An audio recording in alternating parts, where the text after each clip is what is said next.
En otoño de 2009, una joven empresaria de nombre Brenda Rangel, de entonces solo 30 años, supo antes lo que miles de sus vecinos conocerían después, negados a aceptar su realidad: que el crimen organizado se había anidado en Querétaro, especialmente en la capital, donde el 9 de noviembre ocurrió la masacre de 10 personas en el bar Cantaritos. Pero eso ya lo sabemos ahora, que Querétaro no es la ciudad santuaria que presume estar a salvo de la violencia de los cárteles, que las matanzas que vemos en otros estados también ocurren en sus calles y comercios supuestamente blindados. Eso lo sabemos hoy, viendo los videos virales de ese infame ataque armado. Nación Criminal con Óscar Valderas.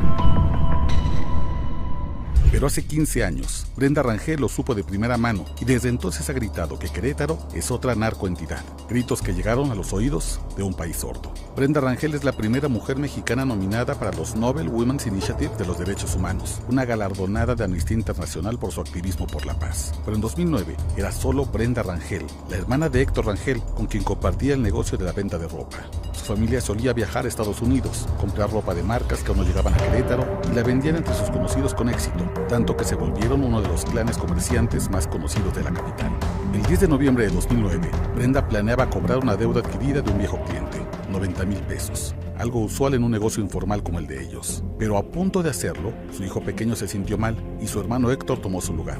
La deuda se saldaría a unos cuantos kilómetros, pero el cliente hizo un extraño cambio de planes. Pidió que la cita se moviera hasta Monclova, Coahuila, donde supuestamente tenía el dinero. Para compensar el viaje y la molestia, pagaría un extra. Así que el joven vendedor de ropa aceptó y se hizo acompañar de Milton e Irene, su amigo y trabajadora del hogar, para no viajar solo por carretera. Ya en Monclova, Héctor avisó a su familia que más situaciones raras le pasaban. No había rastro del cliente deudor y en la carretera había sido detenido sin razón por policías municipales. Contaba eso desde un teléfono público porque su batería se había agotado, cuando los uniformados reaparecieron para acosarlo. La llamada terminó con la promesa de Héctor de comunicarse de nuevo una vez que supiera qué querían esos policías, pero no volvió a llamar.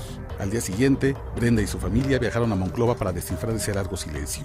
Buscaron en hospitales, CEMEFOS, separos, hoteles y bares, esperando que la falta de comunicación fuera producto de una larga borrachera.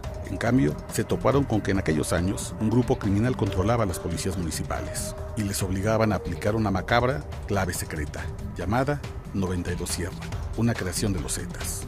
Esa clave activaba a los policías municipales de Coahuila cuando veían un vehículo foráneo con 2 o más hombres a bordo. Entonces, estaban obligados a pararlos y llevarlos con el jefe criminal del municipio, quien decidía si los detenidos eran inocentes o rivales disfrazados de visitantes. Si sospechaba de lo segundo, eran desaparecidos y asesinados. Y Héctor viajaba en un coche con placas de Querétaro y con otro amigo varón, la receta del desastre. 15 días después del 10 de noviembre de 2009, Brenda acudió a cobrar la deuda de otro cliente, creyendo que necesitaría dinero para pagar un rescate que nunca llegó. Cuando llegó con ese conocido, rebasada de ansiedad, se desahogó y narró la tragedia familiar.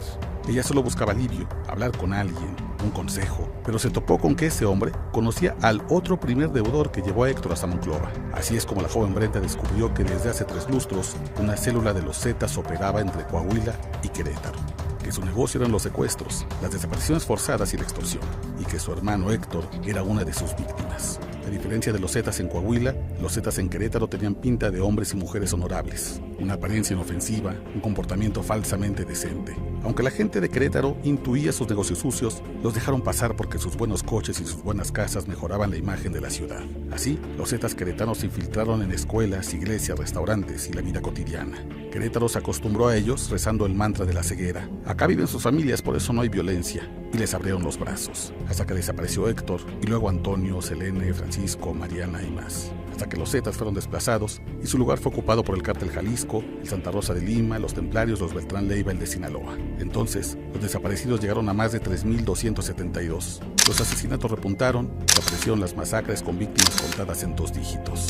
Hace 15 años, el silencio de un vendedor de ropa llamado Héctor Rangel y los gritos de dolor de su hermana Brenda nos llamaban a ver que Querétaro era un nido del crimen organizado y no lo quisimos ver.